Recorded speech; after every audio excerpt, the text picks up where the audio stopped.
Hi, I'm Miranda Cosgrove, and this is Mission Unstoppable. Coming up, a glass of water has more science than you might think. Reverse osmosis can remove particles like viruses? That's right, you got it. That's wild to me. And it's our cutest nature side quest yet. Hey, what's up, Joey? He's a good guy. Plus, is there life beyond Earth? This little moon might hold some clues. So grab your travel mug, because I'm about to spill the stem tea.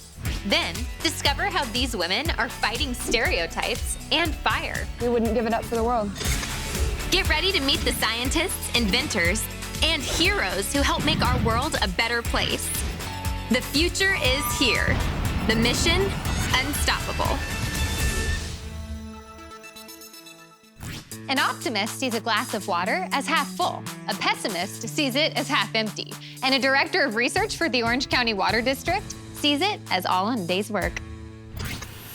On this show, we're always thirsty for knowledge. But today, I'm also regular thirsty, which is why I'm here to meet water wizard Dr. Megan Plumley, Director of Research at the Orange County Water District here in Southern California.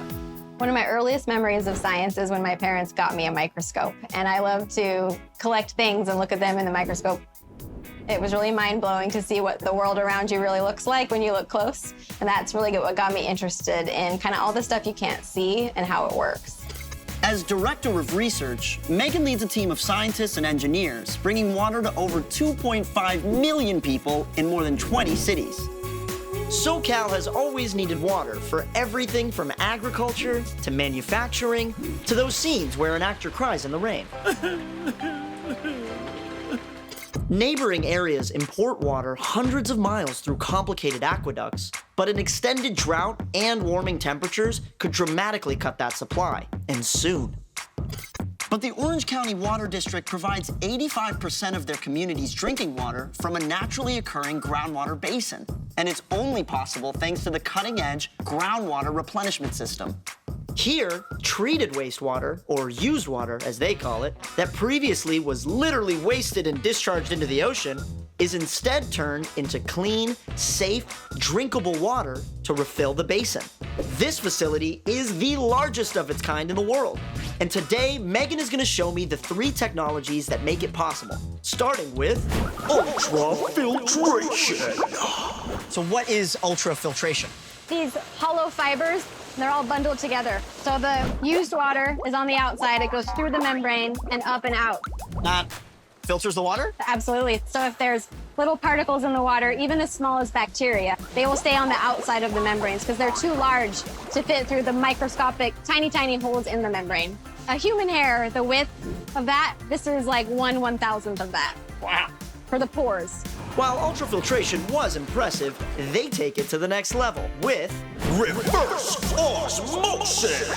So what exactly is reverse osmosis? Yeah, so reverse osmosis, or RO, is a purification process where we use very high pressures to push water through a membrane with microscopic pores. You just saw that ultrafiltration process. In this case, the pores are thousands of times even smaller than that. What is osmosis? In natural osmosis, or just osmosis, water, through its own natural driving force, travel across the membrane towards salty water. It wants to dilute that water.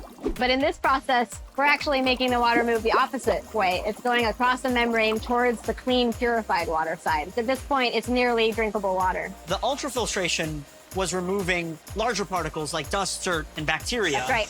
Whereas reverse osmosis can remove even smaller particles like viruses? That's right, you got it. That's wild to me. Once the water is checked for things like salinity, it moves on to the final step, ultraviolet light, and also hydrogen peroxide. Okay, so you're using UV light That's right. to filter the water. How does that even work? Right, right. So the UV light actually reacts first with the hydrogen peroxide to make hydroxyl radicals, which are really powerful, and they break almost any chemical bond that they bang into, essentially. So anything dissolved in the water, like trace impurities, dissolved chemicals, or in the case of something biological, like a cell membrane or DNA, it'll break that up as well, which we really don't expect to be present much at this point at all. Okay. So it's like an extra polishing step. On this scale model, Megan shows me how each of these reactors work. Water flows in through 3 vessels, each with 144 UV lamps. Overall, the facility has over 5,000 lamps. Your electricity bill must be crazy. Advanced purification to recycle water actually takes less energy than other options like importing water. While the water from this facility is destined to replenish the groundwater supply, it's still safe, clean, and refreshing, straight from the tap. Megan, thank you so much for a lovely day. You're welcome. I appreciate you teaching me about how water is treated at this facility. Here's to another day of water sustainability. Cheers. Cheers. Okay, I'm getting hints of ultrafiltration. Yeah. I'm getting notes of reverse osmosis and a bouquet of ultraviolet on the finish. That's exactly what we were going for. Is that right? Thank you. Next on Mission Unstoppable, it's a cuddly cute segment on animal babies. I can't help but wonder, how do these creatures make sure their little ones get around safely? Then, meet a moon that might hold microbial life. Jupiter has at least 80 moons, but Europa might be the most interesting one. You know what? Enough of being inside. It's time to take a trek into nature, and I know just the woman to lead us there. Since human babies come out completely incapable of taking care of themselves, we non-baby humans have developed a bunch of ways to carry them around. We use strollers, wrap them to our chest, strap them to our backs, and use whatever this thing is. Animal babies need lots of help too, but since their parents can't just run to the store and buy something, I can't help but wonder, how do these creatures make sure their little ones get around safely?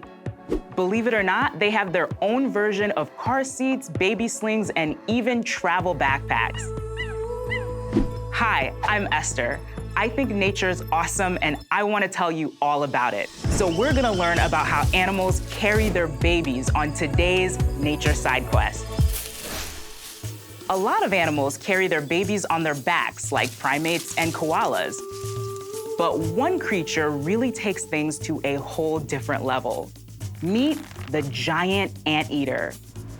This mammal is native to Central and South America and can usually grow to about the size of a golden retriever. The moms are pregnant for about 6 months before giving birth. And when the baby finally comes out, looking like a very surprised miniature anteater, it can't exactly keep up with its extremely long mom. For about 4 weeks after being born, the pup has to hold on for dear life, clinging to its mom's body and never letting go. It stays attached to her like this for almost 700 hours. After this period of extreme attachment, the pup finally tries out walking on its own in short spurts, and then quickly goes back to hang out on its mom. And it practices like this, hopping on and off for a full year. I love my mom, but she would probably be like, yo, get off me. If riding your mom's back for a year sounds too clingy, wait till you hear about marsupials. Marsupials, like kangaroos, wombats, and opossums, give birth to underdeveloped babies called joeys. Hey, what's up, Joey? He's a good guy. This teeny tiny baby climbs into its mom's pouch, not that she'll notice, where it continues to develop. Wombat and kangaroo joeys live in their mom's pouch for 8 to 10 months, while opossum babies only stay in for about 8 weeks. And if that's not enough, they ride on their mom's back, making her look like a tiny packed possum school bus. We're talking a lot about moms, but in defense of fathers, some of them do contribute to transporting their babies. In the case of the poison dart frog, that's one of dad's primary responsibilities. Like all frog species, poison dart frog babies start as eggs and become tadpoles. But apparently, many species of these tadpoles like to eat each other if they're left too close together. How's that for sibling rivalry? As a result, the parents have to separate each tadpole into its own private pool. And to be honest, having our own private pools would have probably stopped me and my siblings from fighting, but what's done is done. When the eggs finally hatch, the father frog positions himself so the tadpoles can jump on. Then they begin a long trek to find a safe place like the interior of a bromeliad plant, which conveniently is shaped like a little cup and perfect for storing baby tadpoles out of reach of predators and their cannibal siblings. But wait, frog dads aren't the only ones that get in on this action. Take a look at this underwater dad known as the jawfish. His preferred method for protecting his children involves something called mouth brooding, which is as wild as it looks. But that's an adventure for another time. That's all for now. I'll see you on our next nature side quest. Coming up, stargazing is so passé. We're going moon hopping. Imagine how cool it would be to find life on other planets or moons here in our solar system. And what's the best way to put out a fire, scientifically speaking? The truck itself is going to aid in controlling our water pressure. Life on Earth is pretty neat. Like, have you seen an otter? No notes, flawless. With all the diversity and beauty of life on Earth, imagine how cool it would be to find life on other planets or moons here in our solar system. While the icy frost of Mars or the swirling clouds of Venus have potential to foster life, our best bet to find other life might be a little moon called Europa. So grab your travel mug, because I'm about to spill the STEM tea.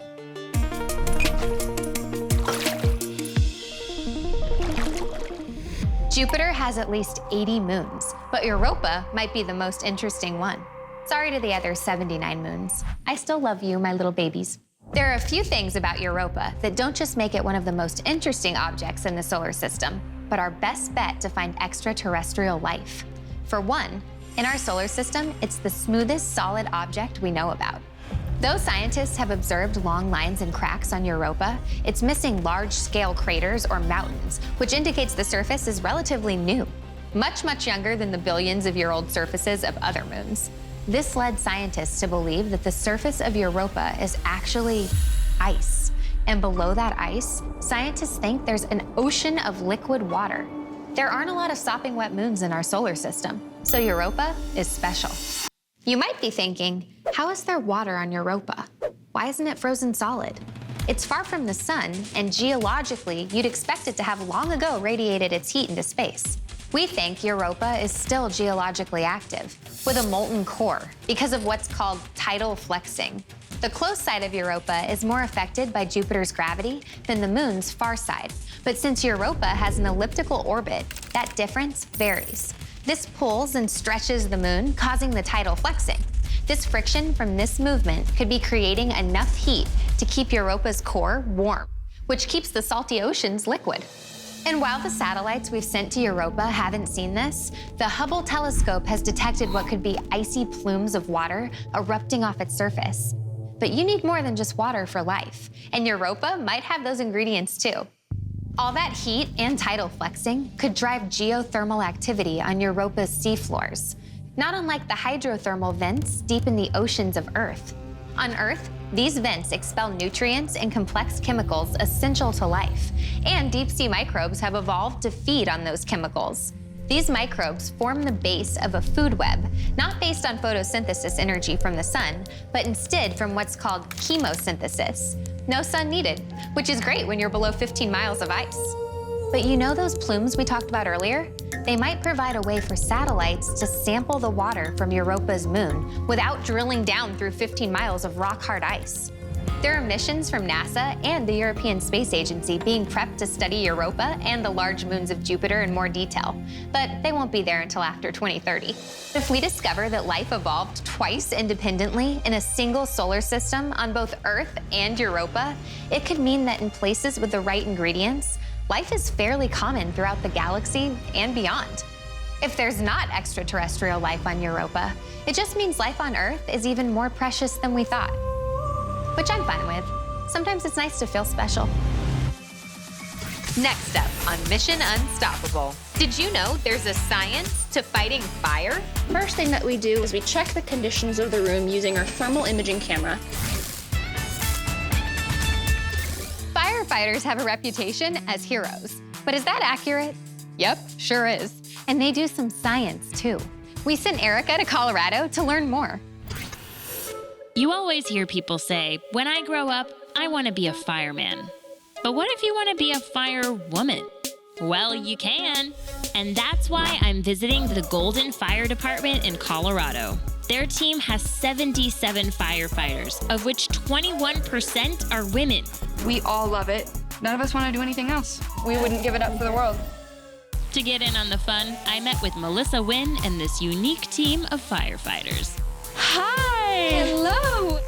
The first step, bunking up, or getting in the gear. Just say, this looks like a lot of stuff. I'm gonna wear all of this? All of this eventually. We'll get there step by step, okay? We start with heavy, fire-retardant pants. Seems easy, except... I'm seeing shoes inside of pants there. Our whole goal is to be able to get into our gear in under a minute. To fully protect themselves, these outfits have to withstand temperatures of up to 1,000 degrees Fahrenheit. So all this has been designed really specifically. Specifically to help us sit in a fire for as long as we need to. I grab my tools of the trade and we hop into the truck to hurry over to our simulated disaster. We're gonna use a hose to connect the hydrant to the truck, and then the truck itself is going to aid in controlling our water pressures. By pulling water from the hydrant into the truck and using the truck to regulate pressure, firefighters are able to control both the water pressure and how many hoses they can use to douse the flames. For volunteer Captain Tina, this part of the job is something she's very familiar with. I'm an electrician, actually, and so I know pumps. So first thing first, when they get the hydrant, I have to make sure, I have to check and see what my pressure is, what's coming off my hydrant. I can have a lot of lines coming off my truck. So then I have to do all the math through all the lines and make sure we have enough water coming out of the truck. Within minutes of arriving on site, Tina has to finalize her calculations, accounting for dozens of variables, including gravity. But are we going upstairs or are we going downstairs? Because if we're going up, I need to put 5 more PSI on pump. Suddenly, I hear Captain Kehoe over the radio. Alerts on the fairground, we have reports of a victim on the first floor. Sounds like a mission for a new trainee. So firefighter Amelia walks me through my first rescue. First thing that we do is we check the conditions of the room using our thermal imaging camera. What this does is it takes temperature readings off of different objects and then creates a digital image based off of those temperature readings. So even in a pitch black environment, we'd be able to see without typical vision. Finding the victim is only the beginning. So this is the webbing. Wow. This tool gives first responders the ability to move bodies that are too heavy to lift out of the danger zone. We secure the webbing to our victim and pull her to the exit.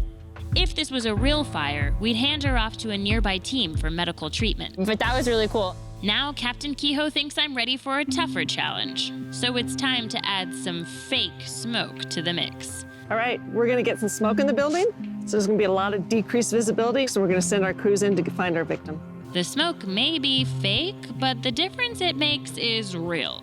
Even something as simple as putting the webbing on becomes much harder with our vision obstructed. All right, I'm putting the web under her leg. But these pros work quickly. And then we're ready to go. That was not any easier the second time but that was really cool. What I've learned today is that it takes strength, determination, and science to be a firefighter. So my 10-pound hat goes off to these women. Thank you so much for having me. And so cool to see the amount of STEM that's involved. This has definitely inspired me. You want to join our team? Give me a moment to think about that when I'm not wearing this. Stick around. We've got one last thing after the break. Welcome back. Before we go, we have one last thing. I think advice that I would give to young kids thinking about a career in science is to really keep an open mind. You know, the thing that maybe you're not so fond of at first, maybe in school, could be something you love as a career later on. My advice is to all of the young women who want to come into the fire department or come into STEM is you're welcome here and you're wanted and we're excited to have you. That's it for Mission Unstoppable. See you next time. Bye.